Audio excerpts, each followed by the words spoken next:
Aquel, nos dice el Salvador del mundo, que luche y persevere hasta el fin de sus días sin ser vencido, o que al caer haya sabido levantarse y perseverar, será coronado, es decir, salvado. Palabras, hijos míos, que deberían helar nuestra sangre y hacernos temblar de espanto, si considerásemos, por una parte, los peligros a los que estamos expuestos, y por otra, nuestra debilidad y el número de enemigos que nos rodea.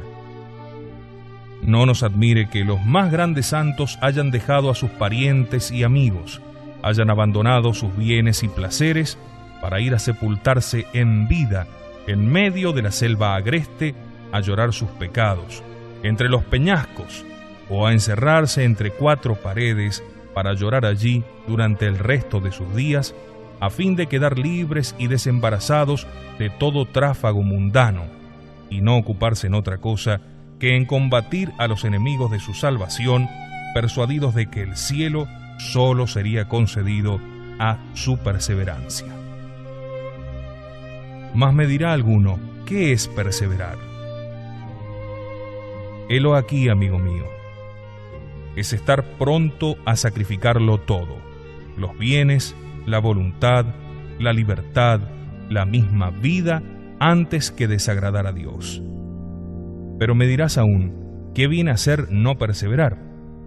Helo aquí. Es recaer en los pecados que habíamos ya confesado. Es seguir las malas compañías que nos indujeron al pecado, el mayor de todos los males, ya que por él hemos perdido a Dios, hemos atraído sobre nosotros toda su cólera, hemos arrebatado al cielo nuestra alma y la hemos arrastrado al infierno. Quiera Dios que los cristianos que tienen la dicha de reconciliarse con Él mediante el sacramento de la penitencia comprendan esto bien. Para daros una idea de ello, voy ahora a mostraros los medios que debéis adoptar para perseverar en la gracia que recibisteis en el santo tiempo pascual. Hallo que los principales son 5. La fidelidad en seguir los movimientos de la gracia de Dios, huir de las malas compañías, la oración, la frecuencia de sacramentos y, por fin, la mortificación. Hoy sí, que a lo menos una tercera parte de los que me estáis oyendo podréis decir que lo que escucháis no va con vosotros. Yo, hablaros de la perseverancia, soy pues un mal pastor, no vengo más que a trabajar para vuestra perdición. ¿Será que el demonio se sirve de mí para acelerar vuestra reprobación? Voy a hacer todo lo contrario de lo que Dios me ha ordenado. Él me envía en medio de vosotros para salvaros, y mi tarea sería conduciros a los abismos. Yo ser el cruel verdugo de vuestras almas. Dios mío, qué desdicha. Yo hablaros de perseverancia. Pero si este lenguaje solamente conviene a los que de veras dejan el pecado y están en la firme resolución de perder 1000 vidas antes que volverlo a cometer. Mas decir a un pecador que persevere en sus desórdenes, Dios mío, ¿seré yo la criatura más desgraciada que haya sostenido la tierra? No, no es este el lenguaje que debería usar. Lo que debo decir es, amigo, cesa de perseverar. Cesa de perseverar en tu deplorable estado, porque de lo contrario te vas a condenar. Yo decir a este hombre que desde tantos años no cumple ni siquiera el precepto de la Pascua, o lo cumple mal, que persevere. No, no, amigo, si perseveras estás perdido, el cielo nunca será para ti. Yo decir que persevere aquella persona que se contenta con cumplir el precepto pascual, ¿pero no sería esto atarle una venda en los ojos y arrastrarla al infierno? Yo decir que perseveren a aquellos padres y madres que cumplen la Pascua, mas dejan suelta la rienda a sus hijos. No quiero ser el verdugo de esas pobres almas. Yo decir que perseveren aquellas jóvenes que han cumplido con el precepto, con el pensamiento y el deseo de volver a sus danzas y placeres. desdichado de mí. Horror, abominación, cadena de crímenes y de sacrilegios. Yo decir que perseveren aquellas personas que solo frecuentan los sacramentos 5 o 6 veces al año y no dan muestras de cambio alguno en su manera de vivir, las mismas quejas en sus penas, los mismos arrebatos, la misma avaricia, la misma dureza con los pobres, siempre igualmente dispuestos para calumniar y para manchar la reputación del prójimo. Dios mío, cuántos cristianos ciegos y entregados a la iniquidad. Yo decir que perseveren a aquellas personas que sin escrúpulo o por respeto humano comen carne en los días prohibidos y trabajan sin remordimiento el santo día del domingo. Dios mío, qué desgracia. ¿A quién me he de dirigir entonces? No lo sé. No, hijos míos. No es de la perseverancia en la gracia de lo que debería hablaros hoy. Mejor sería pintaros el estado horrible y desesperado de un pecador que no cumplió el precepto pascual, o que lo cumplió mal y persevera en tal estado. Quisiera Dios que me fuese permitido pintar ante vuestros ojos la desesperación de un pecador citado ante el tribunal de su juez, cuyas manos empuñan rayos y centellas, y daros a escuchar esos torrentes de maldición.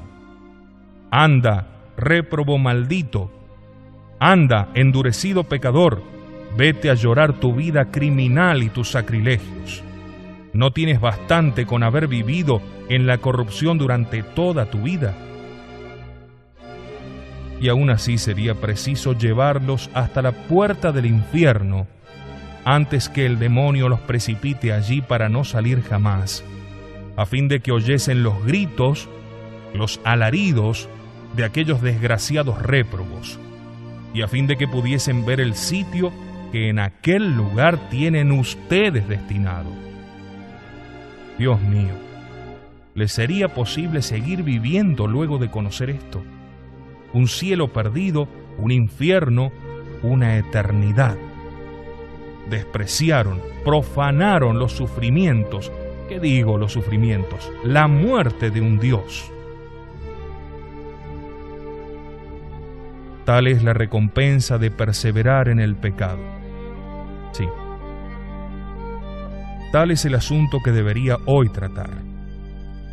Mas hablaros de la perseverancia que supone la existencia de un alma que teme el pecado más que la muerte misma, que emplea sus días en el amor de Dios, un alma, digo, desnuda de toda afección terrena, cuyos anhelos solo tienen el cielo por objeto. Pero ¿dónde queréis que vaya? ¿Dónde podré encontrar hoy este alma? ¿Dónde está? ¿Cuál es el afortunado país que posee una sola? Ninguna o casi ninguna he hallado yo. Dios mío, tal vez vos veáis alguna desconocida para mí. Hablaré pues como si estuviese seguro de que hay una o dos a lo menos, y les mostraré los medios que deben emplear para continuar la senda feliz que han comenzado. Escuchadme bien, almas santas, si es que por ventura se halla alguna entre los que me escuchan. Prestad atención lo que Dios va a deciros por mi boca. Digo pues, en primer lugar, que el primer medio para perseverar en el camino que conduce al cielo es ser fiel en seguir y aprovechar los movimientos de la gracia que Dios tiene a bien concedernos. Los santos no deben su felicidad más que a su fidelidad en seguir los movimientos que el Espíritu Santo les enviara, así como los condenados no pueden atribuir su desdicha a otra cosa que al desprecio que de tales movimientos hicieron. Esto solo debe bastar para haceros sentir la necesidad de ser fieles a la gracia. Pero me dirá alguno, ¿por qué medio vamos a conocer si correspondemos o resistimos a lo que la gracia quiere de nosotros?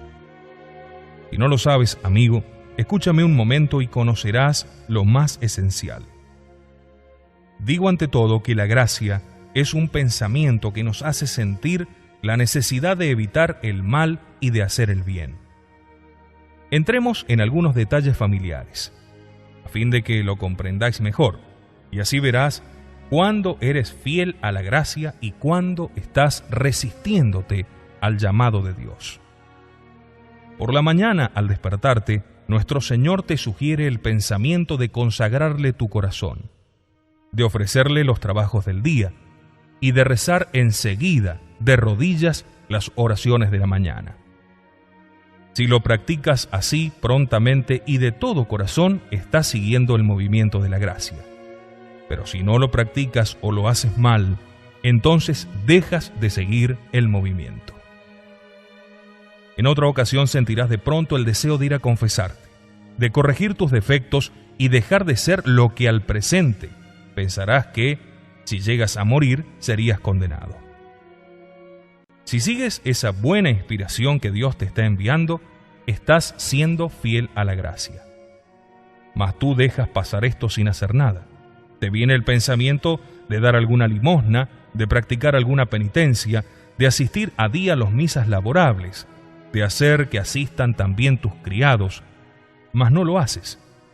Aquí tenéis, hijos míos, lo que es seguir los movimientos de la gracia o bien resistirse a ellos. Todo esto viene comprendido bajo el nombre de gracias interiores. En cuanto a las llamadas gracias exteriores, podemos citar como ejemplo una buena lectura, la conversación con una persona virtuosa que os hará sentir la necesidad de cambiar de vida, de servir mejor al buen Dios, los remordimientos que vais a tener a la hora de la muerte o también el buen ejemplo de otras personas presentándose repetidamente ante vuestros ojos, como si os estimulase a convertiros. O también un sermón o instrucción religiosa que os enseñe los medios que se han de emplear para servir a Dios y cumplir vuestros deberes para con Él, para con vosotros mismos y para con el prójimo. Tened presente que vuestra salvación o vuestra condenación dependen de esas gracias. Los santos, si se santifican, es por el gran cuidado que ponen en seguir todas las buenas inspiraciones que Dios les envía. Y los condenados han caído en el infierno porque las despreciaron.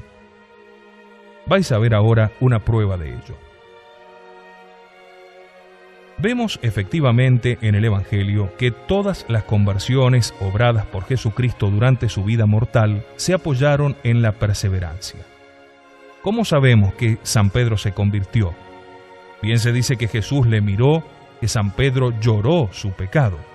Mas, ¿qué es lo que nos asegura su conversión, sino el haber perseverado en la gracia, no pecando jamás? ¿Cómo ocurrió la conversión de San Mateo? Sabemos muy bien que habiéndole visto Jesucristo en aquella oficina, le dijo que le siguiese y en efecto le siguió. Mas lo que nos certifica que su conversión fue verdadera es el hecho de no haber vuelto a entrar en su despacho ni haber cometido en adelante ninguna injusticia. En cuanto comenzó a seguir a Jesucristo, ya no le abandonó jamás. La perseverancia en la gracia, el renunciar al pecado para siempre, fueron las señales más ciertas de su conversión. Sí, hijos míos, aunque vivieseis 20 o 30 años en la virtud y en la penitencia, si no perseveraseis, todo lo habréis perdido. Dice un santo obispo a su pueblo: aunque hubieseis repartido todos vuestros bienes a los pobres, aunque hubieseis desgarrado y ensangrentado vuestro cuerpo, aunque hubieseis vos solo sufrido tanto como todos los mártires juntos, aunque hubieseis sido desollado como San Bartolomé, aserrado entre dos tablas como el profeta Isaías, asado a fuego lento como San Lorenzo, si a pesar de todo esto os faltase la perseverancia, esto es, recayeseis en alguno de los pecados ya confesados, y la muerte os sorprendiese en tal estado, todo estaría perdido para vos. ¿Quién de nosotros será salvo? ¿Aquel que habrá luchado 40 o 60 años? No, hijos míos. ¿Será pues aquel que habrá encanecido en el servicio del Señor? No, hijos míos. Si le falta perseverancia como faltó a Salomón, de quien dice el Espíritu Santo que era el más sabio de los reyes de la tierra, el cual parece que debía tener bien asegurada su salvación, y sin embargo nos deja sobre este punto una gran incertidumbre. Saúl nos presenta aún una imagen más espantosa. Escogido por Dios para que reinase sobre su pueblo, colmado con toda suerte de favores, muere como un condenado. Desgraciado, nos dice San Juan Crisóstomo, anda con cuidado en no despreciar la gracia de tu Dios una vez que la hayas recibido. Yo tiemblo al considerar cuán fácilmente el pecador recae en el pecado del cual se confesó. ¿Cómo se atreverá a pedir de nuevo perdón?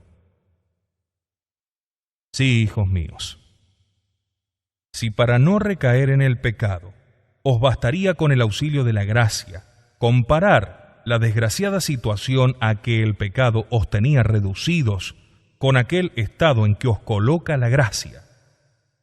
Sí, hijos míos, el alma que recae en pecado entrega su Dios al demonio, se convierte en su verdugo y le crucifica en su corazón. Arrebata su alma de las manos de su Dios, la arrastra al infierno, la entrega al furor y rabia de los demonios, le cierra las puertas del cielo y hace que sirvan para su condenación todos los sufrimientos de su Dios. Dios mío, ¿quién al hacer estas reflexiones podría volver a cometer un solo pecado? Escuchad, hijos míos, estas terribles palabras de nuestro Salvador. Aquel que habrá luchado hasta el fin, ese será salvo. Al considerar esto, hijos míos, temblemos los que caemos a cada instante. Nunca será para nosotros el cielo, si no tenemos mayor firmeza que la que venimos demostrando hasta el presente. Mas no está aún todo aquí. ¿Fueron bien hechas vuestras confesiones? Pues podría muy bien ser que perseveraseis en la práctica de la virtud y aún así os condenaseis. ¿Habéis tomado siempre todas las precauciones debidas para hacer bien la confesión y la comunión? ¿Examinasteis bien vuestra conciencia antes de acercaros al tribunal de la penitencia?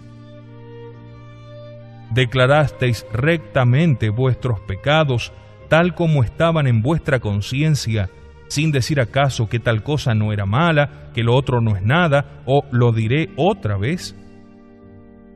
¿Tuvisteis verdadera contrición de los pecados, tan indispensable para que no sean perdonados? ¿La pedisteis con fervor a Dios al salir del confesionario? ¿Habríais preferido la muerte antes que volver a cometer los pecados de que os acabáis de confesar? ¿Tenéis la firme resolución de no volver a ver a aquellas personas con las cuales obrasteis el mal? ¿Dais testimonio al Señor de que si debíais volver a ofenderle, preferiríais antes que os enviase la muerte? Y sin embargo, aunque tengáis todas estas disposiciones, temblad siempre. Vivid entre una especie de desesperación y de esperanza. Estáis hoy en amistad con Dios, mas temblad, ya que mañana tal vez mereceréis su odio y seréis reprobados. Escuchad a San Pablo, aquel vaso de elección escogido por Dios para llevar su nombre delante de los príncipes y reyes de la tierra, que había conducido tantas almas a Dios y cuyos ojos se nublaban a cada momento, a causa de la abundancia de lágrimas que derramaba. Pues bien, él repetidamente exclamaba: «Ay, no ceso de tratar duramente mi cuerpo y reducirle a servidumbre, pues temo que después de haber predicado a los demás, y haberles mostrado los medios de ir al cielo, no sea yo desterrado de allí y caiga en reprobación. En otro pasaje parece tener mayor confianza, mas ¿sobre qué está fundada tal confianza? Dice: sí, Dios mío, soy como una víctima a punto de ser inmolada. Pronto mi alma y mi cuerpo se separarán. Conozco que no voy a vivir mucho tiempo, mas lo que me inspira confianza es el haber seguido siempre los movimientos de la gracia que Dios me ha enviado.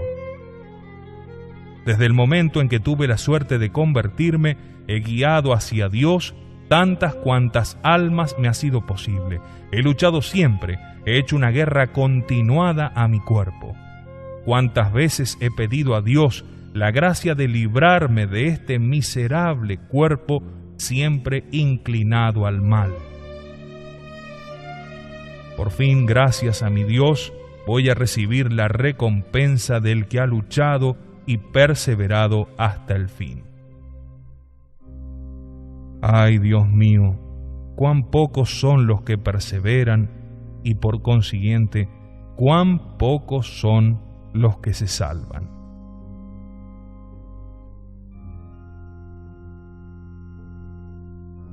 Leemos en la vida de San Gregorio que una dama romana le escribió para pedirle el auxilio de sus oraciones, a fin de que Dios la hiciese conocer si le habían sido perdonados sus pecados, y si a su tiempo recibiría ella el premio de sus buenas obras. Decía: temo que Dios no me haya perdonado. Ay, contestaba San Gregorio, cosa muy difícil es lo que me pedís. Sin embargo, os diré que podéis esperar el perdón de Dios y que iréis al cielo si perseveráis. Mas a pesar de todo cuanto habéis obrado, seréis condenada si no perseveráis. ¿Cuántas veces usamos nosotros el mismo lenguaje y nos inquietamos por saber si nos vamos a salvar o a condenar? Pensamientos inútiles, hijos míos. Escuchemos a Moisés, cuando a punto de morir hizo congregar las 12 tribus de Israel. Les dijo: ya sabéis que os he amado entrañablemente, que solo he procurado vuestro bien y vuestra salvación. Ahora que voy a dar cuenta a Dios de todas mis acciones, es necesario que os avise, que os excite a no olvidar jamás esto. Servid fielmente al Señor. Acordaos siempre de las innumerables gracias de que os ha colmado, por más que os sea dificultoso. No os separéis jamás de Él. No os faltarán enemigos que os persigan y que hagan todo lo posible para hacéroslo abandonar. Mas revestíos de valor, pues tenéis la seguridad de vencerlos si sois fieles a Dios. Hijos míos, las gracias que Dios nos concede son aún más abundantes y los enemigos que nos rodean mucho más poderosos. Digo las gracias porque ellos no habían recibido más que algunos bienes temporales y el maná.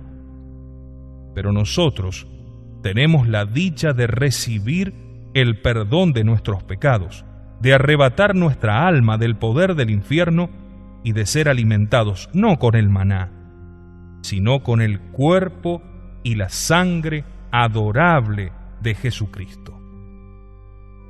Dios mío, qué dicha la nuestra. ¿A qué pues volver a trabajar continuamente para perder un tesoro semejante? ¿Cuántos son los que no perseveran porque les da miedo la batalla? Leemos en la historia que un santo sacerdote halló un día a un cristiano dominado por un temor incesante de sucumbir ante la tentación. El sacerdote le dijo: ¿por qué teméis? Ay, Padre mío, contestó, temo ser tentado, sucumbir y perecer. Ah, exclamaba llorando, no tengo motivos para temblar cuando tantos millones de ángeles sucumbieron en el cielo, cuando Adán y Eva fueron vencidos en el paraíso terrenal, cuando Salomón, que es tenido por el más sabio de los reyes y que había llegado al más alto grado de perfección, manchó sus canas con los crímenes más deshonrosos y vergonzosos? Cuando este hombre, después de haber sido la admiración del mundo, se convirtió en oprobio y desdoro de la humanidad. Cuando considero a un Judas sucumbiendo en compañía del mismo Jesucristo. Cuando tan grandes lumbreras se apagaron, Padre, ¿qué debo pensar de mí mismo, que no soy más que pecado? ¿Quién podrá enumerar las almas que están en el infierno y que, a no ser la tentación, estarían en la gloria? Dios mío, exclamaba, ¿quién no temblará? ¿Quién podrá tener esperanza de perseverar? Mas, amigo mío, le dijo el santo sacerdote, ¿no sabéis lo que nos dice San Agustín, que el demonio es como un perro encadenado? Acosa y mete mucho ruido, pero solo muerde a los que se ponen a su alcance. Tened confianza en Dios. Huid de las ocasiones de pecar, y así no sucumbiréis. Si Eva no hubiese escuchado al demonio, si hubiese huido en el mismo momento en que aquél le propuso la transgresión de los preceptos de Dios, no habría sucumbido. Al veros tentado, rechazad al momento la tentación, y si tenéis oportunidad, haced devotamente la señal de la Santa Cruz. Pensad en los tormentos que deben experimentar los condenados por no haber sabido resistir la tentación. Elevad al cielo vuestra mirada y veréis allí cuál sea la recompensa del que lucha. Llamad en vuestro socorro a vuestro ángel de la guarda, echaos prontamente en brazos de la Virgen Santísima, implorando su protección. Con eso tenéis la seguridad de salir victorioso de vuestros enemigos, a los cuales veréis al punto llenos de confusión. Si sucumbimos, hijos míos, es porque no queremos valernos de los medios que Dios nos envía para combatir. Es preciso sobre todo estar bien convencidos de que por nuestra parte nada podemos hacer sino perdernos. Mas con una gran confianza en Dios lo podemos todo. Mirad a San Felipe Neri. Decía él a Dios con frecuencia: «Ay, Señor, sostenedme, soy tan malo que me parece que a cada instante voy a haceros traición. Soy tan poca cosa que hasta cuando salgo para hacer una obra buena, digo para mí, sales cristiano, tal vez volverás a entrar aquí como un pagano, después de haber renegado de tu Dios». Un día, creyéndose solo en un lugar desierto, púsose a gritar San Felipe Neri: «¡Ay, estoy perdido, estoy condenado!». Alguien que le oyó se acercó a él y le dijo: «Amigo, ¿es que desesperáis de la misericordia de Dios? ¿Por ventura no es infinita?». «Ay», le dijo aquel gran santo, «no es que desespero, sino que espero mucho. Digo que estoy perdido y condenado si Dios me deja conmigo mismo. Cuando considero que tantas personas habían perseverado casi hasta el fin y una sola tentación las perdió, esto es lo que me hace temblar noche y día, temiendo ser del número de aquellos desgraciados».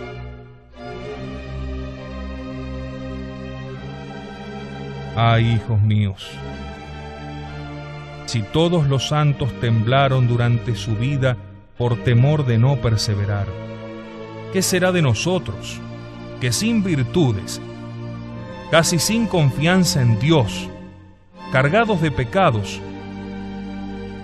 Ay, hijos míos, si todos los santos temblaron durante su vida por temor de no perseverar, ¿qué será de nosotros, que sin virtudes, casi sin confianza en Dios, cargados de pecados, no ponemos diligencia alguna en librarnos de los lazos que el demonio nos tiende? Nosotros que andamos cual ciegos en medio de los mayores peligros, que dormimos tranquilamente en medio de una turba de enemigos, encarnizadamente interesados en nuestra perdición. Pero me dirá alguno, ¿qué deberemos hacer para no sucumbir? Helo aquí, amigo mío. Huye de las ocasiones que otras veces te hicieron caer. Recurre constantemente a la oración y por fin recibe con frecuencia y dignamente los sacramentos. Si lo practicas así, si sigues este camino, ten la seguridad de que vas a perseverar. Pero si no tomas estas precauciones, en vano tomarás otras medidas. Forzosamente vendrás a caer y perderte. He dicho en segundo lugar que en cuanto os sea posible debéis huir del mundo, ya que su lenguaje y su manera de vivir son enteramente opuestos a lo que un cristiano debe hacer. Es decir, son incompatibles con el comportamiento de una persona que anda en busca de los medios más seguros para llegar al cielo. Interrogad a Santa María Egipcíaca, que dejó el mundo y pasó su vida en el corazón de un espantoso desierto. Ella os dirá que es imposible salvar el alma y agradar a Dios sin huir del mundo, pues por todas partes se hallan lazos y emboscadas. Y siendo el mundo contrario a Dios, es preciso despreciarlo y abandonarlo para siempre. ¿Dónde oísteis aquellas canciones malas? Aquellos dichos infames que son causa de una infinidad de pensamientos y deseos perversos. ¿No fue precisamente al hallaros en compañía de aquellos libertinos? ¿Quién os hizo formular aquellos juicios temerarios? ¿No fue al oír hablar del prójimo en compañía de aquel maldiciente? ¿Quién os indujo al hábito de dar miradas o de tener tocamientos abominables con vosotros mismos o con los demás? ¿No fue ello por haber frecuentado la compañía de aquel impúdico? ¿Cuál es la causa de que no recibáis ya los sacramentos? ¿No ocurre ello desde que os tratáis con aquel impío, el cual ha procurado haceros perder la fe, diciéndoos que todo cuanto predica el sacerdote son tonterías, que la religión es sólo para dominar a la juventud, que es cosa de imbéciles ir a contar a un hombre lo que uno ha hecho, que toda la gente ilustrada se burla de todo esto, entiéndase claro, hasta la hora de la muerte? Entonces habrán todos de reconocer que se habían engañado. Pues bien, amigo mío, sin aquella mala compañía, ¿te habrían ocurrido tales dudas? Indudablemente que no. Dime, hermana mía, ¿desde cuándo sientes tanto gusto por los placeres, las danzas y los bailes, las reuniones y la ropa mundana? ¿No es por ventura desde que frecuentas aquella otra amiga mundana, la cual no contenta aún con haber perdido a su pobre alma, está ocasionando también la perdición de la tuya? Dime, amigo, ¿cuánto tiempo hace que frecuentas las tabernas o las casas de juego? ¿No es desde que conociste a aquel desenfrenado? Dime, ¿desde cuándo se te oye vomitar toda suerte de juramentos y maldiciones? ¿No es desde que estás al servicio de aquel dueño cuya boca y cuya garganta no son más que un canal de abominaciones? Sí, hijos míos, en el día del juicio cada libertino verá a otro libertino pedirle su alma, su Dios, su gloria. Desgraciado, se dirán unos a otros, vuélveme el alma que me perdiste, restitúyeme el cielo que me arrebataste. Desgraciado, ¿dónde está mi alma? Arráncala del infierno donde la has arrojado. A no ser por ti no habría cometido aquel pecado que ahora es la causa de mi condenación. No, yo no tenía de ello conocimiento. No, si no, jamás hubiera tenido tal pensamiento. Hermoso cielo el que tú me has hecho perder. Adiós, cielo delicioso que tú me has arrebatado. Sí, cada pecador se arrojará sobre el que le dio malos ejemplos, sobre el que le indujo a cometer los primeros pecados. Dirá, ojalá no te hubiese conocido nunca. si a lo menos hubiese yo muerto antes de conocerte, ahora estaría en el cielo, pero no es ya para mí. Adiós, hermoso cielo, por muy poca cosa te perdí. No, hijos míos, nunca perseveraréis si no huís de las compañías mundanas. En vano querréis salvaros, no tendréis más remedio que condenaros. O el infierno o la huida, no hay término medio. Determinad cuál de los dos extremos preferís. Desde el momento en que un joven o una joven siguen sus placeres, son joven y doncella condenados. En vano diréis que no obráis el mal, que quizá yo sea algo escrupuloso. No puedo menos de repetiros que siempre vendremos a parar en lo mismo, que si no cambiáis, un día estaréis en el infierno. Y no solamente lo veréis esto, sino que además lo sentiréis. Hijos míos, echemos un velo sobre esta materia y pasemos a otro asunto.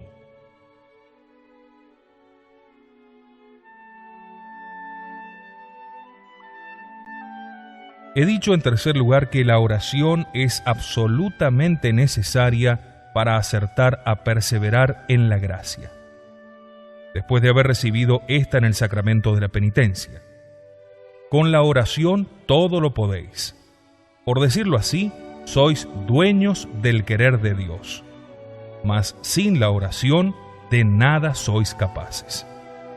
Esto es suficiente para mostraros la gran necesidad de la oración. Todos los santos comenzaron su conversión por la oración y por ella perseveraron. Y todos los condenados se perdieron por su negligencia en la oración. Digo pues que la oración nos es absolutamente necesaria para perseverar. Mas debo distinguir, no una oración hecha dormitando, sentado en una silla o tendido en el lecho, no una oración hecha vistiéndose, desnudándose o andando, no una oración hecha dormitando, sentado en una silla o tendido en el lecho, no una oración hecha vistiéndose, desnudándose o andando, no una oración hecha mientras se aviva la lumbre o se reprende a los hijos o a los criados, no una oración hecha dando vueltas al gorro o al sombrero que se tiene entre las manos, no una oración hecha besando a los hijos o arreglándoles el pañuelo o el delantal, no una oración hecha mientras se tiene el espíritu ocupado en tal o cual persona, no una oración hecha precipitadamente como algo que nos fastidia, esperando solo el momento de librarnos de ella. Esto no es orar. Esto es insultar a Dios.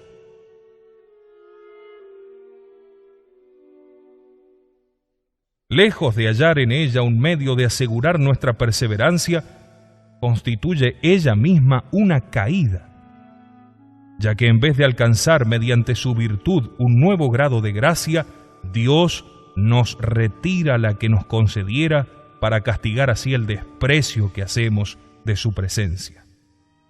En lugar de debilitar a nuestros enemigos, los fortalecemos. En lugar de arrancarles las armas con las que nos combaten, les proporcionamos otras nuevas. En lugar de aplacar la justicia de Dios, la irritamos más y más. Tal es, hijos míos, el provecho que sacamos de nuestras oraciones. Mas la oración de que os hablo, tan poderosa cerca de Dios que nos atrae tantas gracias, que parece hasta sujetar la voluntad de Dios, que parece, por decirlo así, forzarle a concedernos lo que le pedimos, viene a ser una oración hecha al impulso de una especie de desesperación y de esperanza. Digo desesperación, considerando nuestra indignidad y el desprecio que hemos hecho de Dios y de sus gracias, reconociéndonos indignos de comparecer ante su divina presencia y de atrevernos a pedir perdón después de haberlo recibido ya tantas veces y pagado siempre con ingratitud, lo cual debe llevarnos en todos esos momentos de nuestra vida a creer que la tierra va a abrirse debajo de nuestros pies, que todos los rayos del cielo están a punto de caer sobre nuestras cabezas, y que todas las criaturas claman venganza en vista de los ultrajes que hemos inferido a su Creador. Y allí, temblando delante de Él, estamos aguardando a ver si Dios lanzará sobre nosotros un rayo que nos aplaste, o si se dignará perdonarnos una vez más. Con el corazón quebrantado de dolor por haber ofendido a un Dios tan bueno, dejamos correr nuestras lágrimas de contrición y de gratitud. Nuestro corazón y nuestra mente hállanse abismados en la profundidad de nuestra nada y en la grandeza de aquel a quien hemos ultrajado y el cual nos deja aún la esperanza del perdón. Lejos de mirar el tiempo de la oración como un momento perdido, lo tenemos por el más feliz y precioso de nuestra vida, puesto que un cristiano pecador no debe tener en este mundo otras ocupaciones que llorar sus pecados a los pies de su Dios. Lejos de considerar como primeros los negocios temporales y preferirlos a los de su salvación, los mira el cristiano como cosas de nada, o mejor, como obstáculos para su salud espiritual. No le preocupan sino en cuanto Dios le ordena que cuide de ellos, plenamente convencido de que si Él no los gestiona, otros cuidarán de hacerlo, pero que si no tiene la dicha de alcanzar el perdón y tener a Dios propicio, todo está perdido, ya que nadie cuidará de ello. No deja la oración sino con gran pena. Los momentos empleados en la presencia de Dios le parecen brevísimos. Pasan como el fulgor de un rayo. Si su cuerpo sale de la presencia de Dios, su corazón y su mente se quedan constantemente delante de la divinidad. Durante la oración no hay que pensar en trabajo alguno, ni en arrellanarse en una poltrona, ni en tenderse en el lecho. He dicho que el cristiano debe estar entre la desesperación y la esperanza. Digo la esperanza, considerando la grandeza de la misericordia del Señor, el deseo que Él tiene de hacernos felices, lo que ha hecho para merecernos el cielo. Animados por un pensamiento tan consolador, nos dirigiremos a Él con gran confianza, y como San Bernardo le diremos: Dios mío, esto que os pido no lo he merecido, mas lo merecisteis vos por mí. Si me lo concedéis, es solamente porque sois bueno y misericordioso.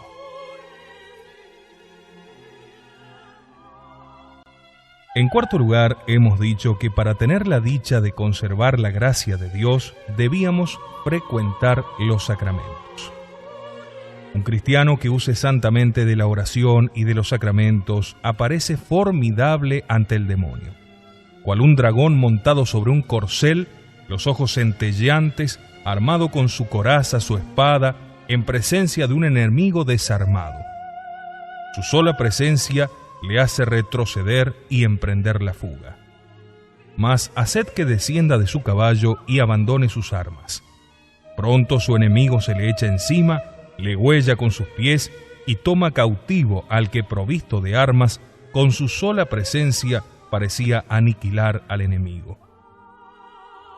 Imagen sensible de un cristiano provisto de las armas de la oración y de los sacramentos. Sí, un cristiano que ore y que frecuente los sacramentos con las disposiciones necesarias es más formidable ante el demonio que ese dragón del que acabo de hablaros. ¿Qué es lo que hacía a San Antonio tan terrible ante las potencias del infierno, sino la oración? Oíd cómo le hablaba cierto día el demonio. Decíale que era él su más cruel enemigo, pues le hacía sufrir tanto. «Ah, cuán poca cosa eres», le dijo San Antonio. «Yo, que no soy más que un pobre solitario que no puedo sostenerme sobre mis pies, por una simple señal de la cruz provoco tu huida». Ved además lo que el demonio dijo a Santa Teresa, a saber que por lo mucho que ella amaba a su Dios, por su frecuencia de sacramentos, en el lugar donde ella había pasado, él no podía ni respirar. ¿Por qué? Porque los sacramentos nos dan tanta fuerza para perseverar en la gracia de Dios que jamás se ha visto a un santo apartarse de los sacramentos y perseverar en la amistad de Dios. Y porque en los sacramentos hallaron cuántas fuerzas les eran necesarias para no dejarse vencer del demonio. Os indicaré aquí la razón de ello. Cuando oramos, Dios nos envía amigos. Ora sea un santo, ora un ángel para consolarnos. Así sucedió a Agar, la esclava de Abraham, al casto José cuando estaba en prisión y también a San Pedro. Nos hace sentir con mayor fuerza la eficacia de sus gracias a fin de fortalecernos y armarnos de valor. Mas al recibir los sacramentos no es un santo o un ángel, es Él mismo quien viene revestido de todo su poder para aniquilar a nuestro enemigo. El demonio, al verle dentro de nuestro corazón, se precipita a los abismos. Aquí tenéis pues la razón o motivo por el cual el demonio pone tanto empeño en apartarnos de ellos o en procurar que los profanemos. Sí, hijos míos, en cuanto una persona frecuenta los sacramentos, el demonio pierde todo su poder sobre ella. Añadamos, sin embargo, que es preciso distinguir. Esto sucede en aquellos que lo frecuentan con las disposiciones debidas, que sienten verdadero horror al pecado, que se aprovechan de todos los medios que Dios nos concede para no recaer y para sacar fruto de las gracias que nos otorga. No quiero referirme a aquellos que hoy se confiesan y mañana caen en las mismas culpas. No quiero hablar de aquellos que se acusan de sus pecados con tanta falta de dolor y de arrepentimiento, cual si narrasen por gusto una historia, ni de los que comparecen sin ninguna o casi ninguna preparación, que acudirán a confesarse quizás sin haber examinado su conciencia y dirán lo primero que les venga a la mente, que se acercarán a la Sagrada Mesa sin haber sondeado los repliegues de su corazón, sin haber pedido la gracia para conocer los pecados, ni implorado el dolor que de ellos deben concebir, sin haber formado propósito alguno de no volver a pecar. No, estos solo trabajan para su perdición. En vez de luchar contra el demonio, se ponen de su lado y se labran ellos mismos una morada en el infierno. No es de estos de quienes quiero hablar. Me refiero a los que salen del tribunal de la penitencia o de la Sagrada Misa dispuestos a comparecer con gran confianza ante el tribunal de Dios, sin temor de verse condenados por no haberse preparado debidamente en sus confesiones o comuniones. Dios mío, cuán raros son estos. ¿Cuántos cristianos se perdieron por defectos tales de preparación? He dicho en quinto lugar que para tener la suerte de conservar la gracia recibida en el sacramento de la penitencia, hemos de practicar la mortificación. Este es el camino que siguieron todos los santos. O castigáis vuestro cuerpo de pecado, o no permaneceréis mucho tiempo sin recaer. Ved al santo rey David. Para pedir a Dios la gracia de perseverar, castigó su cuerpo durante toda su vida. Ved a San Pablo, quien nos dice que trataba a su cuerpo como a un caballo.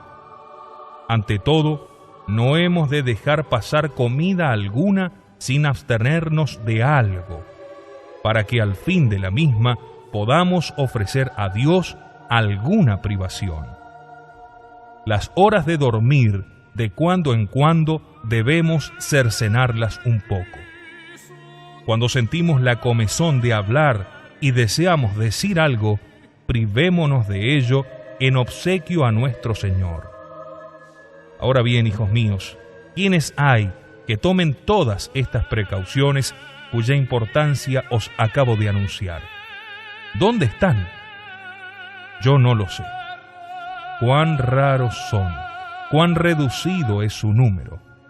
Mas también son raros los que, habiendo recibido el perdón de sus pecados, perseveran en el feliz estado en que el sacramento de la penitencia los ha puesto. Dios mío, ¿dónde iremos a buscarlos? Entre los que me escuchan, ¿existe alguno de esos cristianos dichosos? ¿Quién sabe? ¿Qué debemos sacar, hijos míos, de todo lo que he dicho? Vedlo aquí. Si recaemos como antes, apenas se presenta la ocasión, es que no tomamos mejores resoluciones, que no aumentamos las penitencias, que no redoblamos nuestras oraciones ni nuestras mortificaciones. Temblemos acerca de nuestras confesiones, por temor de que a la hora de la muerte solo hallemos sacrilegios y por consiguiente nuestra perdición eterna. Dichosos, 1000 veces dichosos, los que perseverarán hasta el fin, ya que tan solo para ellos es el cielo. Y esta es la gracia que os deseo.